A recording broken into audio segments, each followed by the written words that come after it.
Movies to Watch Before You Die podcast. I am your host, Dylan, with my co-host, Gab. And today we are talking about a documentary for the second time. But before I tell you about that documentary, what I'm going to do is I'm going to throw it over to Gab, who's going to start to tell you why you listen to us. Well, Dylan, thank you for putting me on the spot. I really appreciate it. You, the listener, not you, Dylan, are listening to us because we have quite a bit of experience in this field. I am a former actor with lots of experience, including a bachelor's degree in performance, script analysis, character development, and the like. And I am a former video editor who has my degree in film, video, and interactive media. And now that I have thoroughly put Gab on the spot, I thought it was a very smooth transition, but I guess not. I can now tell you we're talking about our second documentary. A week ago, we talked about The Redeemed and the Dominant, which was Gab's documentary about CrossFit Games, which was incredibly athletically amazing, but I felt cinematically lacking.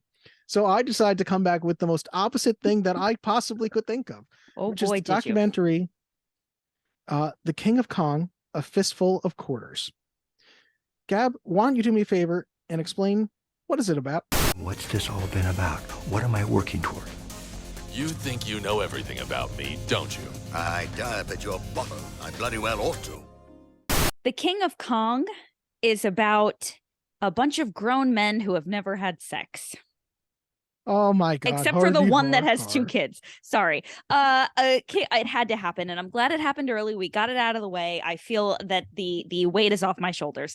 So The King of Kong is about a rivalry between two video game aficionados who are sparring for the world record of the high score in Donkey Kong. That is correct, and that is, I would say, the most spoiler-free version that we can do. So I would say now, should we oh wait, I almost forgot we got to get to the IMDb plot summary.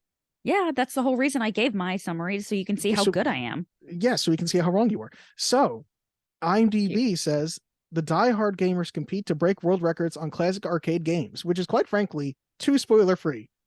Yeah. Like, based on the title, you could say that they're competing for the high score in Donkey Kong. Although I guess they briefly talk about other arcade games. I guess. And fun fact that I didn't have for the facts later, so I'm just going to put it out there now. This started as a documentary about arcade games in general and about people going for high scores in general before they found the story of Billy and Steve, which we'll get into more in a second. But let's get into the taglines. There are two. First, don't get chumpatized. Oh, that's so good. Really? I'm so thrown by which taglines you like and which taglines you don't. Well, that whole I keep wanting to say character, and he's not a character. That guy, Roy Schilt, Mr. Awesome. Me up. Oh my God. So good. Chumpatize. I laughed out. I can't wait to tell you the story of my watching this, but that got me twice. Interesting. Okay. And in the cutthroat world of Donkey Kong, only one can rule. Lame.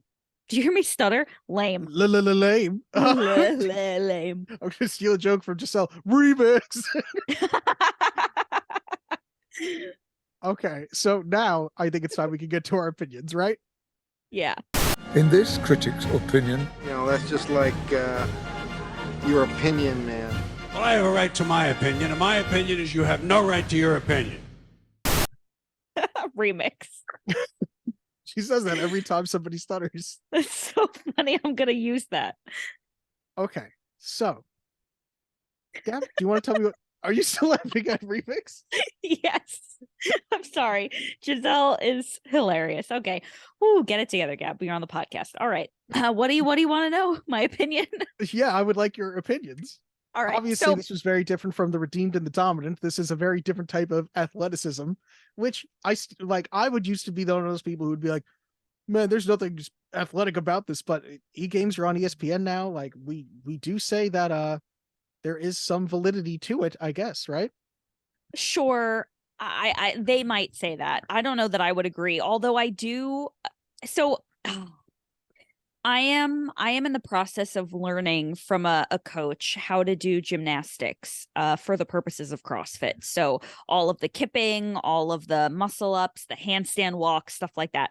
And what I'm learning is that these are all skills that are developed neurologically. So if you were to die and they did an autopsy, they could tell like how much weight you could lift based on your muscles, but they can't tell whether or not you could walk on your hands, right? Because that's not a physiological adaptation as much as it is a neurological adaptation. And so I think that there's something to be said about the neurological adaptation of doing two different things with your hands and having good timing and that hand-eye coordination. For sure. My mother cannot play a video game if her life depended on it because she cannot do two different things with her hands. She can't play the piano. She just cannot do two different things with her hands. And so is there something to be said about it being athletic? Maybe. It's a different kind of athleticism. It's certainly, they are not the same types of athletes as Tia Claire Toomey and Matt Fraser are, which I can't believe I just pulled both those names out. Wow. Yes! But, it is still very impressive and something like they're doing something that I certainly couldn't replicate. Yeah. And like you said about your mom, my mom has always said after they got past Super Nintendo, the controllers got too complicated. Too many buttons. Too many buttons. I hear that. Yeah, absolutely. So I will give you that. Although I think the way that I would summarize in short my feelings on this documentary are when I texted you and said, this documentary has body odor. I thought that's what you were going to say, which just comes off as mean, but okay. Listen, wait, you know what did I say back to that text? Because I thought it was also true.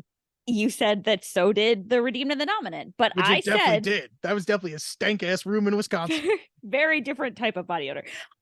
No, I honestly no disrespect to people who game. I mean, my brother is very into video games, but I think there's a lethal combination of like mid 80s and the video game nerd thing that is just so off-putting. But anyway, so here's what happened. I started watching this and was immediately like, oh boy, this is going to be wild.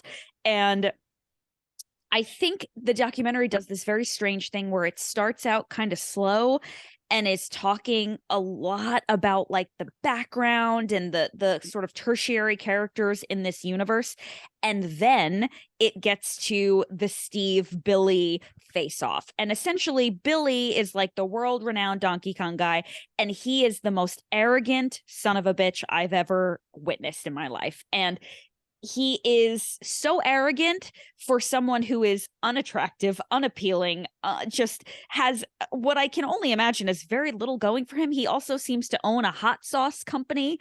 It's very strange, but all of these other nerdy men keep talking about how Billy gets all the girls. And I'm like, does Billy get the girls? Because I'm just thinking this hot sauce. Yeah, later on, but you know, they're talking about him sort of through the ages, and he is a legend in the community.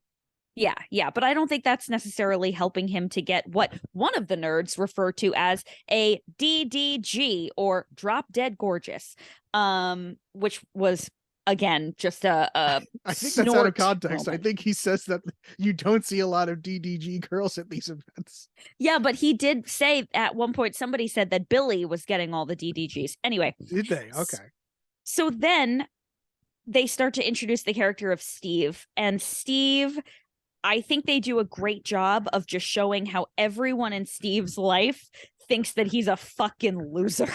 Like, oh my God. His parents are like, yeah, you know, he never really did anything with his talent. And his brother is like, yeah, he always kind of like caved under the pressure. And his wife is like, yeah, he never really amounted to anything. Like, it is so sad.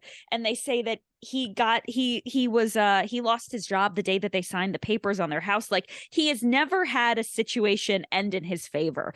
And you just feel sorry for the guy. He's just made out to be such a worthless piece of shit. And everyone in his life is so willing to be like, yes, on the record, he's garbage. And so while he has no job and no one believes in him, he starts playing Donkey Kong, and he has the possibility of threatening Billy's score. There's a lot of back and forth. And then it just becomes psychological warfare to a point where I was so invested in who was going to win. And I was so rooting for Steve, who at one point does cry about his Donkey Kong score. I have the screenshot. I have used it as a meme multiple times this week. I texted Corey. I was watching this on my own. It was like I think maybe like Monday afternoon, or Tuesday. I don't remember. It was an afternoon, and I said, I'm watching grown men cry about Donkey Kong, and I started to tell him about what was happening and kind of give him the background. And he was like, actually, that sounds really good. I wish I was watching that. And with about 10 minutes left, I didn't know who won the Billy Steve face off. Mm-hmm. I stopped it. I waited for him to come over, and we started it from the beginning. You know what I can tell already, though? I can tell that this documentary did exactly what it's supposed to do, because you're right. We are introduced to a world that, like, you have to make it through the first 10 minutes because you're immediately going to be like, what is happening? Who are these people that, like, because this is such a niche. Like, you can tell that this is such a niche that it's the same, like, 50 guys who are competing for these records at these events. And they are world record holders, certainly. They're, as we find out by the end, in the Guinness Book of World Records. But you know what? It does this thing where it fucking paints the story in such a way that it wins you over. It tells me the stakes. It makes very clear who is your good guy, who is your underdog, and who is your bad guy. Yeah. And you can tell that Billy Mitchell thinks Billy Mitchell does the classic thing that villains do. He thinks he's the good guy. He thinks that he is the hero of the story, because he is like, he wears these flags with the Statue of Liberty, and he wears these ties with the American flag and the Statue of Liberty, and he thinks that he is God's gift to America. He thinks that he has kept us on top in the arcade high scores. Thank God for him. Otherwise, who knows what country would have the world record in Donkey Kong by now. He is the Tom Cruise of this world. He is the Wayne Gretzky of gaming, but he also will not face Steve Wiebe. Steve Wiebe. God damn it. They make that clear. And poor Steve Wiebe does cry because he can't get that record. And there's this whole big hullabaloo made about the record has to be done in person, when they have a facility to, like, just send your tapes in. And there's a tape that Billy sends in with a high score that it has, like, something going on in the left corner, but they give him the high score, even though he was the main proponent. What happened was, first, Steve Wiebe sent in a tape of him breaking Billy Mitchell's original record. Wiebe sent in that tape, they were like, tapes are fine. And it was then that Billy Mitchell was like, no, you got to do it live. Yes. So then Steve Wiebe came in and did it live.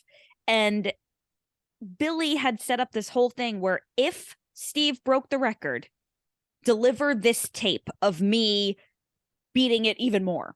Do you remember his joke that he thinks is great with the tape? Yeah, you can lose your life, but don't lose the tape. You could lose your luggage, but don't lose the tape. He uses it twice, and each time it's like, all right, take it easy there, bud. Yeah, we get it. And so they play this tape, and the tape is clearly doctored, but he claims, oh, it's a copy. Like, I would never send the original, whatever. So I don't know. Who knows? One way or the other, they give him the record, and then Steve Wiebe cries. If you want the meme, I'll send it to you. And then he practices, right, and whatever, and then there's another opportunity for them to face off, and Steve Wiebe packs up his wife, who hates him, and his children, who are desperate for their father's attention, puts them all in the car, sends them 3,000 miles to wherever this convention is being held, which, by the way, is in Billy's hometown, and Billy doesn't bother to come.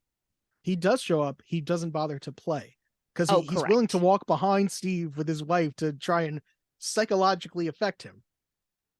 I will say, the first time I saw this, I was like, man, the wife clearly hates this. Yeah. But you know what? She also clearly supports him. Oh, yeah. Where did I write it down here? I wrote, Nicole Wiebe is both tired of Donkey Kong, but supportive of her husband. There is a moment. Where is it? I did not write it down, but there's a moment where she has this line where she's talking about Billy Mitchell and saying, Steve came all this way to be here. He can't be here. You know what I mean? And she clearly, as much as she's like not into Donkey Kong, she's like, no, man, my fucking husband is working his ass off for this record, and you won't even compete against him? Like, you know what? It's the same way that, like, I'm sure if Corey was in the Batman competition of trivia, you would be like, you're going to cheat my husband, my boyfriend out of the Batman trophy? You know what I mean? Like, 100%. it's the same way any partner would be supportive. Yeah. Oh, no Um, question. I think it's really great to see the sort of like timeline of how she starts out like clearly very annoyed about it, and she's like making a big stink about like, I have the kids, you're not present, like whatever. The first time he goes away for a competition, she's like all nervous about how she's gonna have the kids for the weekend alone, and then by the end she's like, my husband has worked his whole life for this, like this guy is being a real asshole. And part of me was like, I get it. She just wants this all to be over. You know what I mean? But no, she clearly loves him and is supportive of him. Although I will say, I do think she is afraid that he will not survive another loss. Oh my God. He's also clearly portrayed to be a good father, a good husband, a supportive, man in the household. He works his Great ass teacher. off. A great teacher. His students say so. Like, they really do show you, like, they give you every reason to root for Steve Wiebe, and God damn it, I did. And like, Of course. all you want is for him to win, and all you want is to see Billy get that smug look wiped off his face, because this guy does not stop thinking that he is God's gift ever. My least favorite line is when he goes on, it looks like he's on some kind of like Good Morning America or the Today Show or something, and it probably isn't that big. It's probably local news, but they're like, Billy Mitchell, how are you? And he goes, I'm perfect. Haven't you read?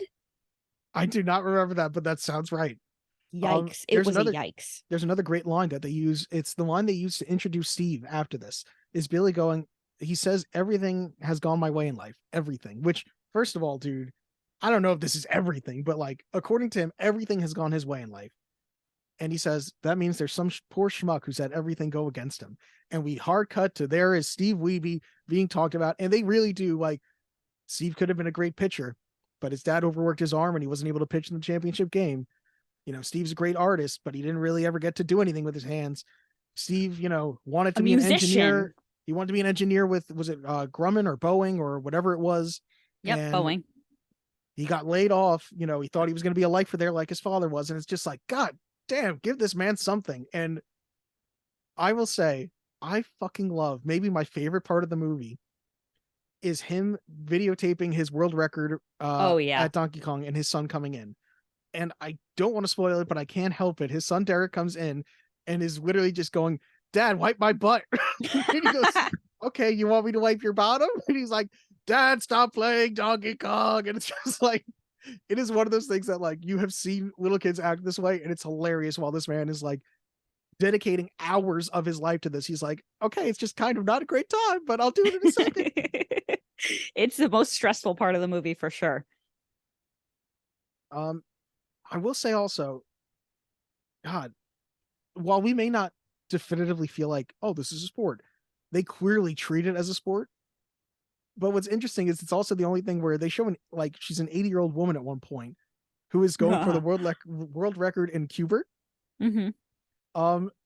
I don't know if I can qualify anything as a sport that has an 80-year-old in it, and I wanted to say that, but I do think that I read somewhere that last year an 85-year-old ran the New York City marathon. Sure. So that's a sport. Like, I can't deny that. And it's like, I don't know, man. Those are very different things. I don't know what I'm saying anymore. Yeah, I don't think we need to argue the merit of whether or not it's a sport, but I will say this. I think the funniest part was after, so basically Billy is like trying to make himself look like a hero, and he like financially supports this 80-year-old woman going to the championship to like break the world record in Qbert. And he sends her with the tape and says to her, you can lose your luggage, but you can't lose this tape. Mm-hmm. And at one point she says to the camera directly, Billy knows what he's doing. Billy always has a plot to make things go his way. And at the end, you never find out if she broke the world record. You never really learn anything else about her, because I think the documentary is trying to show us that she was really just a pawn. And there's this long shot of her walking into the bingo hall. Like, you just never find out if she did things. She's just off to play bingo. I do think that there was originally intended to be more of her, but like I said, once they started turning the story more towards Steve and Billy, they were like, okay, we'll still keep a little bit of that there, but not really. Yeah. So let me go over with you how my experience ended. Is it okay? Can we get into those spoilers? Yeah, we've already been spoiling. Like Okay. you should know, once we get to our opinions, there are full spoilers. Dylan said, as we were already like, how knows how long into our Yeah. opinions. Although Turned I Don don't. Vito from People to Bam for a second there. Great reference. So like I said, I had about 10 minutes left of the movie. I didn't know what was going to happen. I started it from the beginning with Corey. We watched it together, and the final 10 minutes come in. And in the final 10 minutes, you find out that Steve Wiebe does not beat Billy. I keep wanting to call him Billy Zane because he's the bad guy. Billy, in the what's movie, his would name? Billy Zane play him with the wig? Yeah, I would hope so. Billy Billy Mitchell. He does not beat his record, but somehow I guess they all feel bad for him, or they realize he's a great guy and they like give him a good old round of applause. And Well, are you talking know, about at I don't think it's Fun Spot. Are you talking about what they give him at the event? yes, At the event, they honor him as the world record for live played Donkey Kong. right. But it seems to be like a very last minute, like, we're not going to let this guy go home. Like, everyone agrees, even the people that are huge supporters of Billy, that he's a really great guy. He's not manipulative. He's not cheating. Now, Yes. because the thing we failed to mention was that the first time when he sent in that tape where the kid is screaming, "Wipe my butt," and he beats Billy's record on that tape, Billy, who works for the organization that authorizes these scores that are Twin taped, Galaxies. Billy sends two people to go check to see if Steve's Donkey Kong machine is legitimate or not, or if it's been tampered with. So he sends like these two henchmen to go and make sure that he's telling the truth. And obviously, like, you know, they don't want him to have won the world record. And there's this whole thing about how he's in a conspiracy with some other gamer that hates Billy. It's all very in the weeds for me here. But these henchmen who have been Team Billy the whole time come around at the end and are like, yeah, Steve's a really good guy. Because Steve's a really good guy. He is a very good guy. It's not his fault he's a pathetic loser. He's a really good guy. He is not. I know. But they nice really want you to feel like he's a pathetic loser in the beginning. And then in the end, of course, all things always work out the way they should. Steve does go on to beat the record at some point. Yes, Steve goes on to have both the live and recorded world records. Yes. We'll talk more about that during the facts. There are like one or two other people that I do want to point out also. Oh, wait, first I want to talk about an oh wow moment, like you were saying you had. Billy Mitchell compares himself to the abortion issue. Oh, yes. That was buck wild. He says something like, well, you know, I'm kind I'll of tell like, you exactly what he says. You remember? Good. Uh-huh. Please go ahead. I'm a lot like the abortion issue, you know? You're a son of a gun if you like it. You're a son of a gun if you don't. Just like the audacity, the pomposity to compare yourself to something so big. I don't know. And just for the listeners that haven't had the pleasure, this man, do yourself a favor and Google a picture of him, because this man has like past shoulder length, thick black hair. You got a mullet. A beard, a mullet, a proper mullet, a beard, and he looks like if a rat grew into a man that was good at video games. I would not only recommend that you look up a picture of him, I'm going to put the link to, we found the documentary is just fully on YouTube. So I'm going to put the YouTube link in the description. Yeah.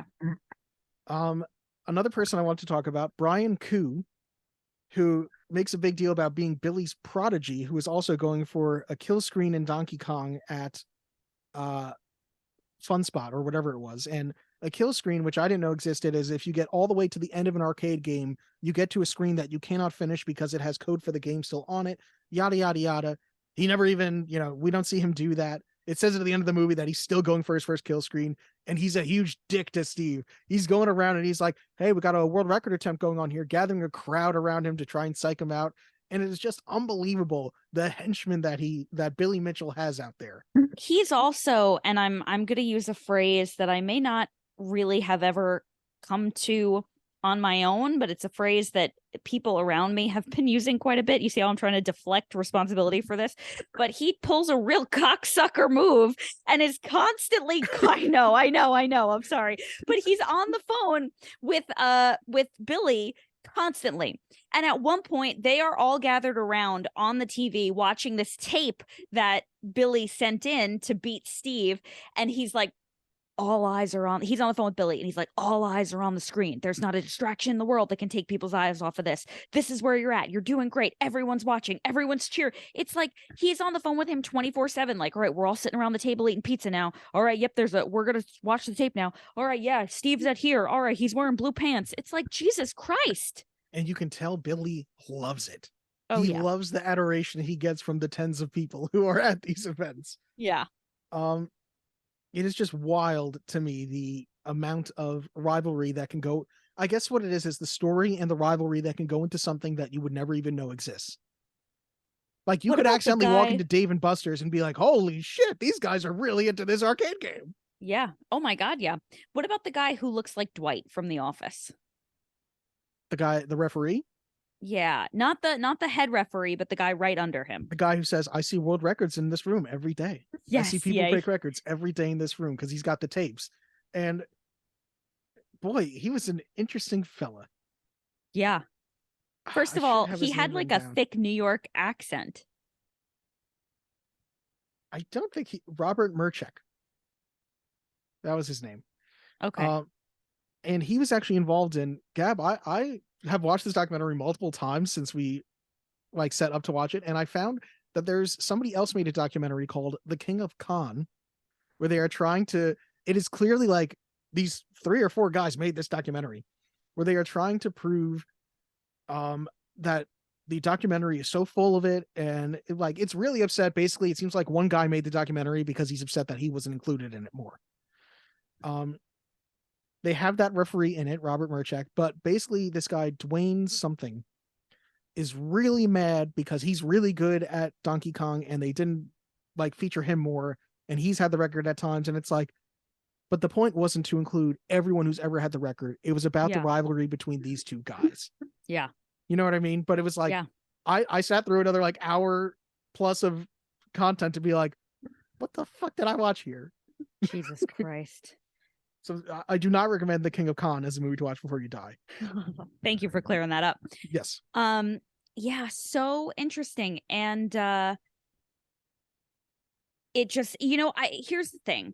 When I was watching this film, there was really not a huge part of me that was deeply invested, but there was a huge part of me, the same part of me that enjoys watching things like My 600-Pound Life or Catfish, where it's like, I'm invested, but I'm also it's like watching a car accident,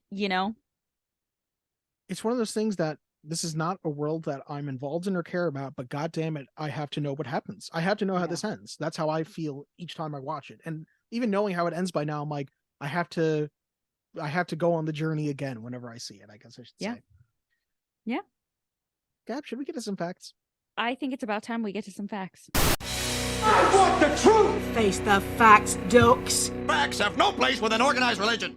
First, in late 2017, it was discovered that all of Billy Mitchell's Donkey Kong records of over 1 million points were fraudulent. What? The video footage was made using the MAME emulator, which allows players to use save states. I knew that was fake because what does that have anything to do with the glitching? Yes. It's an edit. Okay. He was found to have been faking some of those scores, those recorded scores.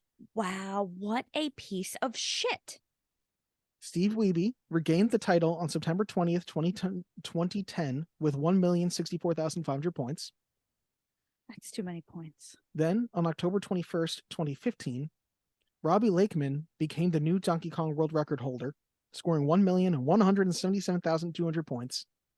And currently, he still holds the world record, Robbie Lakeman, but on June 8th, 2021, he scored 1,272,800 points. I really hope that Steve Wiebe has put it to rest and that he's not still torturing his wife with this. You know what? I will get to more with Steve Wiebe. I don't think that, I think he still plays recreationally. I don't think he's on the same quest he once was. Okay, good. The project originally began as a documentary about competitive gaming in general. It wasn't until the film was well into production that the crew discovered the events surrounding Weeby and Mitchell and decided to refocus the film entirely on their rivalry. This largely accounts for the amount of coverage the film gives to minor players, such as the elderly Qbert champion. By the time the production ended, over 300 hours of video had been shot. Wow. Weeby and Mitchell were, and still are, on much friendlier terms than is suggested, and another player's record was in place during some of the events but is omitted. The director has conceded to many of these claims and statements, arguing that the fictionalized account is more entertaining. Again, I don't think there's anything in here that is like blatant lies, but yeah, it's telling a story. Well, yeah, I mean, and he obviously Steve had Billy's phone number. Like he was calling him saying like, hey, are you going to be there? It's like, obviously they're not like trying to murder each other's grandmothers. I do love that moment in the movie when he goes, let's call him up and issue a challenge. And then he gets the voicemail. He's like, hey, how you doing? Yes. I'm like, oh, Steve. Yeah. On April 12th, 2018, NPR reported that Billy Mitchell, holding the title Video Game Player of the Century, has been cast down from the heights of the high score list. Twin Galaxies, the organization that tracks video game world records, announced that it is removing his records and banning him from future leaderboards. An investigation lasting more than 2 months found that Mitchell set some of his best-known records on improperly modified software, not the original unmodified arcade games mandated under the organization's rules. See, and you can always tell when somebody is insistent that someone else cheated. It's like, yeah, of course you think that. You're Projection. the cheater. Yeah. Now, I do have a couple more facts, but first I got to get to some of the more hard numbers. Rotten Tomatoes. On the tomato meter, this gets 97%, an average rating of 8.1 out of 10, 100 fresh reviews, and 3 rotten. Wow. Audience score, 93%, an average score of 4.3 out of 5. IMDb gives it an 8 out of 10. Critics' consensus, The King of Kong is funny and compelling with more than a few poignant insights into human behavior. Director Seth Gordon presents the dueling King Kong players in all their obsessive complexity and with perfectly al dente observations. It was directed and produced by Seth Gordon, who also directed and produced episodes of The Goldbergs, the movie Horrible Bosses, Pixels, and Freakonomics.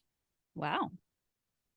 I could not find any information on a budget, but it has small release where it grossed $790,128. Our boy, Roger Ebert, gave it 3 stars and said The King of Kong is a documentary that is beyond strange, follows 2 arch enemies in their grim long-term rivalry, which involves way more time than any human lifetime should devote to Donkey Kong. Yes. Ann Hornaday from the Washington Post, is there anything more tiresome than watching people play video games? Seth Gordon's documentary, The King of Kong, answers that question with a decisive yes, watching a movie about people playing video games.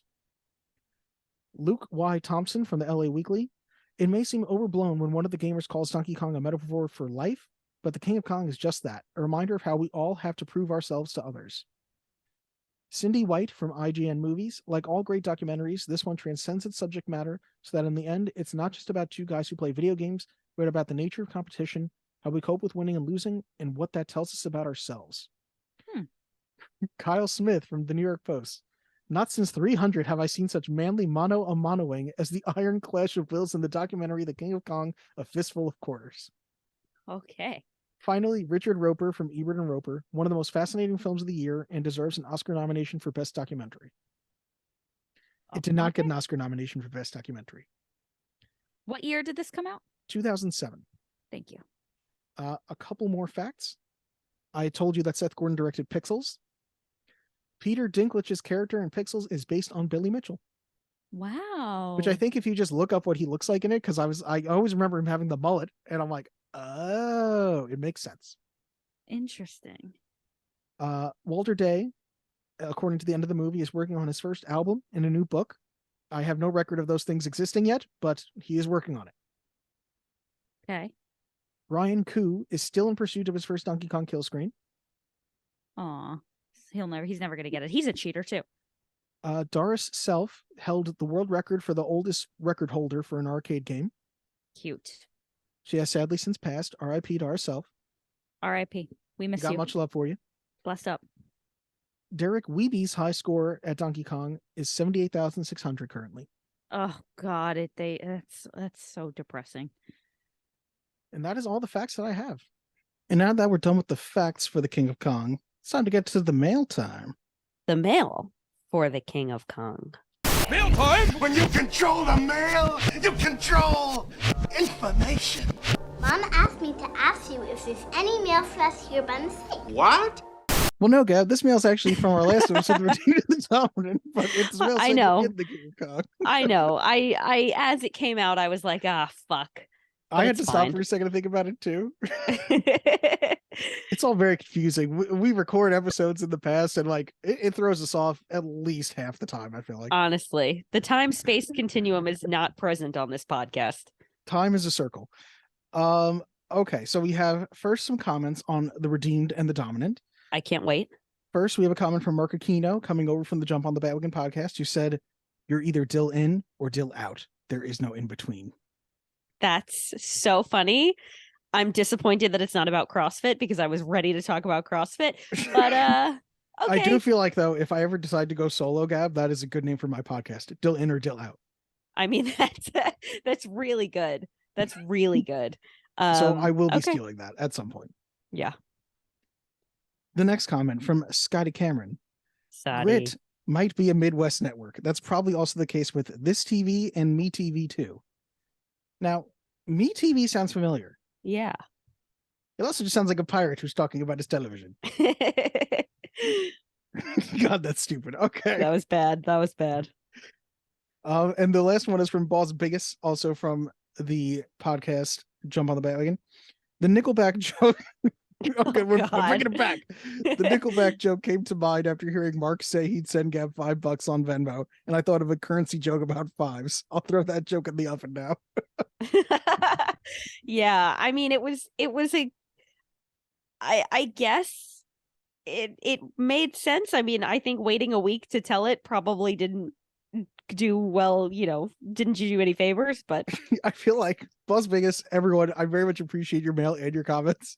Yeah. The thing that sucks is we like often have fallen out of context with it, so you know it more recently than we do, and we're like, huh? Yes, yeah.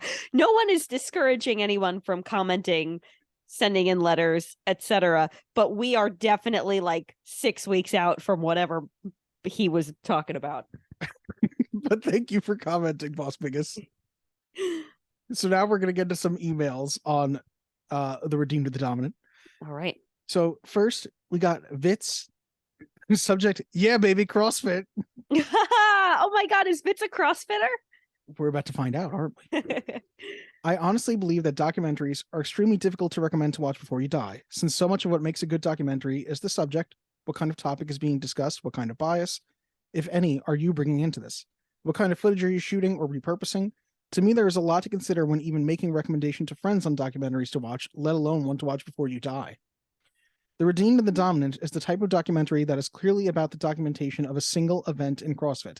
This is the same type of documentary I would see for championship-winning teams that showcase their season, like the World Series or the Super Bowl. That's exactly what I had brought up, like the America's Games, which they do for the Super Bowl winners every year. Yeah. There is hardly any background of the competitors, zero explanation of how any of this really works. This is very much you need to know this sport to really follow along with what is going on. Luckily, Gab provided a lot of narrative in the episode. So when I watched this, I had a better understanding of what was going on. If I didn't, I probably would have been super lost. To me, this documentary was meh. The audio levels were inconsistent. A lot of times the video would lose the subject focus because they were shooting with autofocus on. Oof, which that's props to you, Vitz, for being so technical minded that you were noticing if the focus was good or not, because the fact that he noticed that it was left on autofocus, I'm like, you know what? I probably would have done the same thing the day of this event, but damn, calling them out. And to me, it felt oddly paced between highs, lows, and lulls. Overall, it felt like this whole thing just dragged on. I really wish they kept focus to a few key people rather than having a huge spread of competitors. And I'm glad that they talked about steroids since one of the competitors tested positive. But boy, howdy, does it seem like CrossFit competition is hugely relaxed on their policies, since you could use steroids till about a month or two before competition and test clean. And the history around sports and steroids has always been the same. Just don't get caught, and when they catch you, for shame. But when I photographed college football, I would constantly be like, I'm 10 years older than these guys, and they are twice my size. So yeah, you do not need drugs to get that huge. But on the positive side, holy shit, this was pretty intense to watch. The physical conditioning they have to go through and to compete on this level and how grueling these challenges are was nuts to see. And honestly, I wouldn't have watched this if it was the recommendation. It is pretty cool to see. I won't lie. I enjoy sports, not a huge fan, but it is still fascinating to me. I'm watching the newest movie, Resurgence, out of curiosity as I write. Which Gab is making such a oh my god face that she's so excited that you're watching this because you have I'm now so watched happy. more CrossFit than I have. But it's that feeling of you have turned one person on. It's how I felt when I think it was probably you, Vince, who said that you watched The Legend of Billie Jean. And I was like, I got one. Yeah, yes. This is my Legend of Billie Jean, the Legend of Tia Claire. I'm watching the newest movie, Resurgence, out of curiosity as I write, and glad to see the progress that has been made for the series. And by limiting the competitors for the Resurgence video, it's nice to see a little more day in the life of the competitors, and to have the scorecard really helps follow along. So yeah, not a movie to see before you die, but not a terrible watch either if you are remotely interested in seeing it. Vitz's recommendation, F1 Drive to Survive. It really does it all. Good cinematography, good storytelling, fascinating insights. It is a series about the race season, so no real history, but I think this CrossFit could learn a thing or two from F1. See you at the CrossFit Kool-Aid soiree. Okay, so I just want to say that Vitz, to preface, has not sent me a Venmo. So I don't want to praise him too much because I haven't received a payment from him. Oh my But God. he has watched, like, I can't believe he watched this documentary. That means so much to me in a way that it probably shouldn't, but that is so nice. It's so awesome.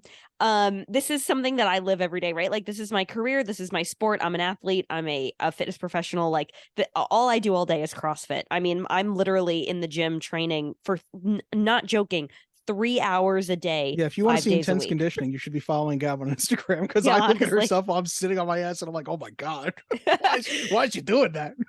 I'm actually on the Matt Frazier program. So it's 3 hours a day, 5 days a week. It's intense. Anyway, so that's so nice that he went as far as to watch it. And I love that he's watching Resurgence now.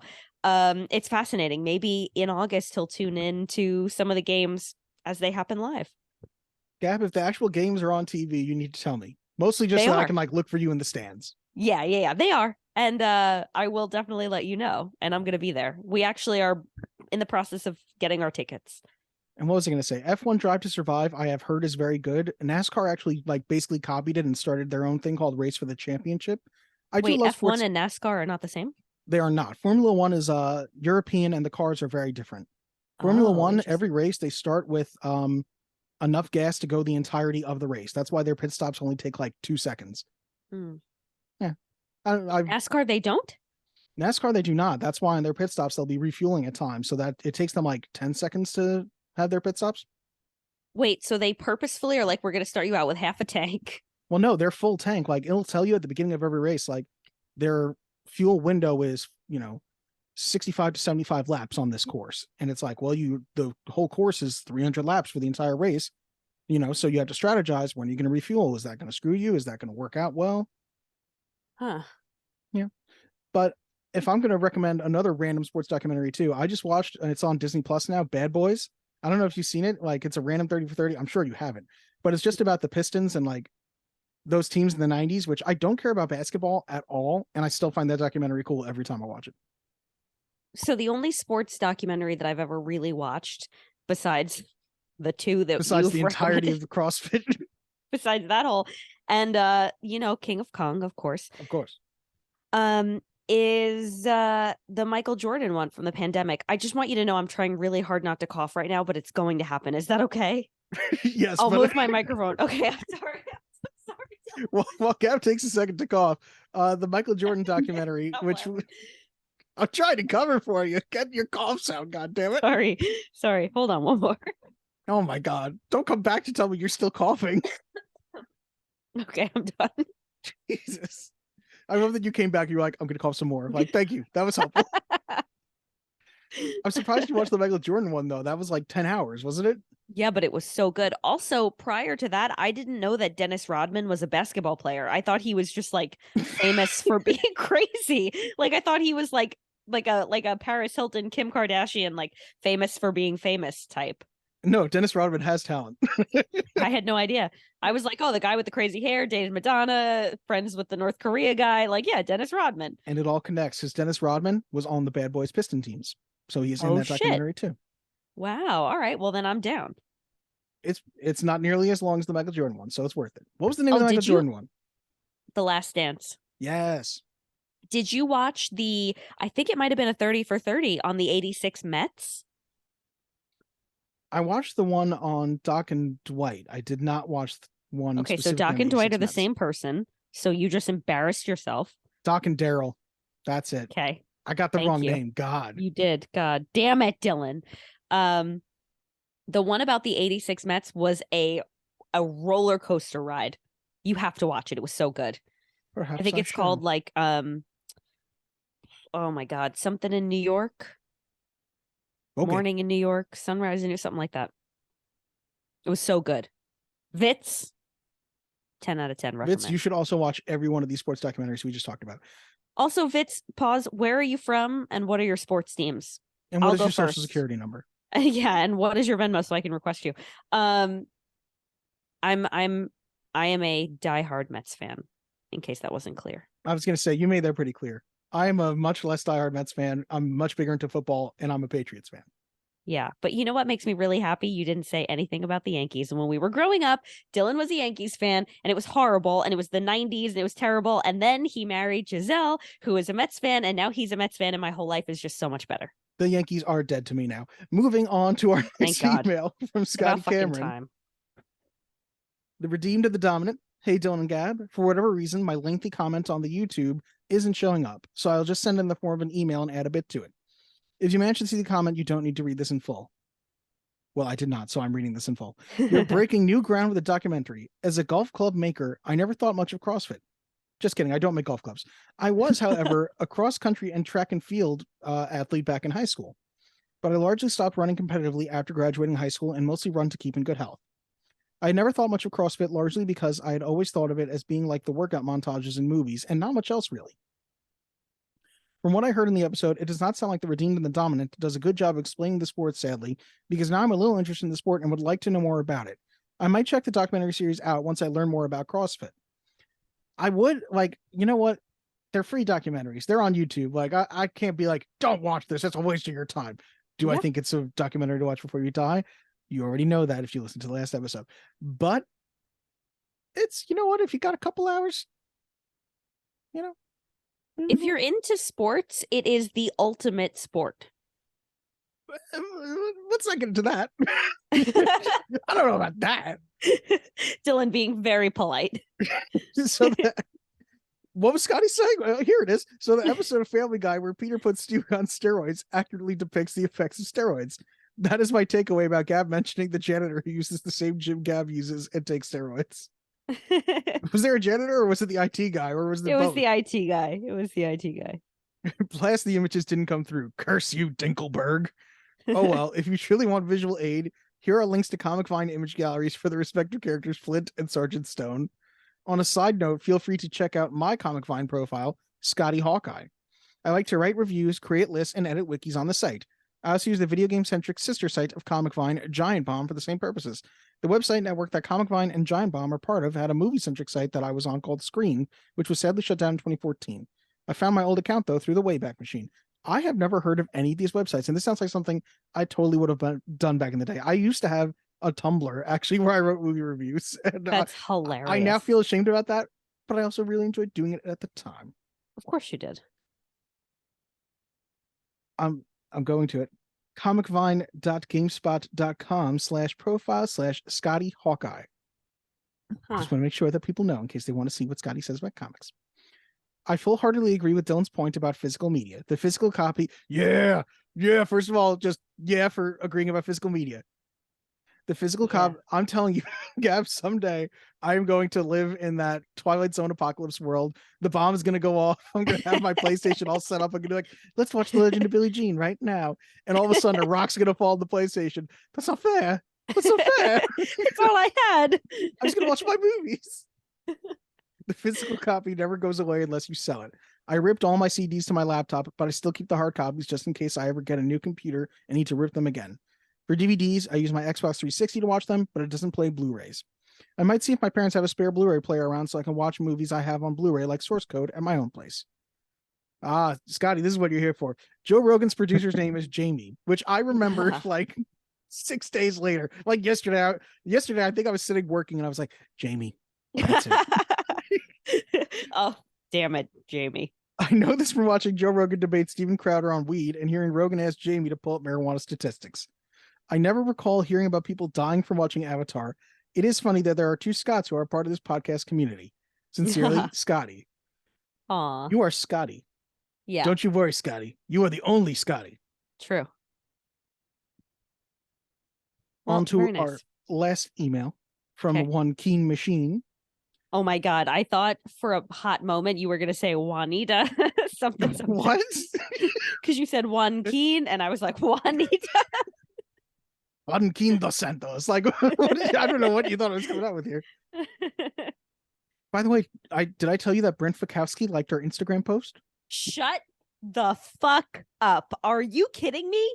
Yeah, Brent Fikowski, famous Are CrossFit you athlete, liked our Kidding me. our Instagram thing. I have to go. And I have phone calls to make. what was more exciting to me is, and it was like several weeks later, so I'm like, how did this person see this? Heather Burns liked the You've Got Mail one. Oh, no shit. Yeah. Did you do you tag these people? Oh, I tag anybody that I can. As long as I can tell that your profile is real, I'm like, I'm tagging you. You're okay. All right. So you're a serial tagger. That's so cool though. Yeah, I thought that was cool. Wow. All right. So read what Machine? Keen said, and I'm gonna go ahead and text my CrossFit friends. Okay, so Keen Machine, subject line, fitness isn't just a hobby, it's a lifestyle. Greetings, Dylan and Gab. I must say, Gab, your passion for CrossFit is inspiring. I do believe you when you say it might be a cult, because wow. I have never heard of this film and will probably never watch it, but I feel healthier for just having listened to it. I too have a strong competitive streak, but like Dylan, I save it for the tabletop game scene. Makes it easier to avoid heart stroke or the need for steroids that way. But you can roll those dice so much fucking harder when you're on those roids, Keen. I'm telling you. Thanks for the many laughs and fun end to the week. As always, keep it keen. Aw. That's so sweet. Flattery will get you everywhere with me, but nowhere with Gab unless there's Venmos involved at the end. Absolutely. Mama's got CrossFit equipment to buy. She's getting ready for the next open. Yeah, I really am, honestly. Trained for 3 hours today and still can't do a ring muscle up, but it's okay. If it makes you feel better, I worked on spreadsheets for way more than 3 hours today. Well, that sucks. It does. It all sucks. All right. Let's talk about something that doesn't suck. Verdicts. Let's get to the verdicts for the King of Kong. Here we go. Do or do not. There is no try. The guilty will be punished. Sentence is death.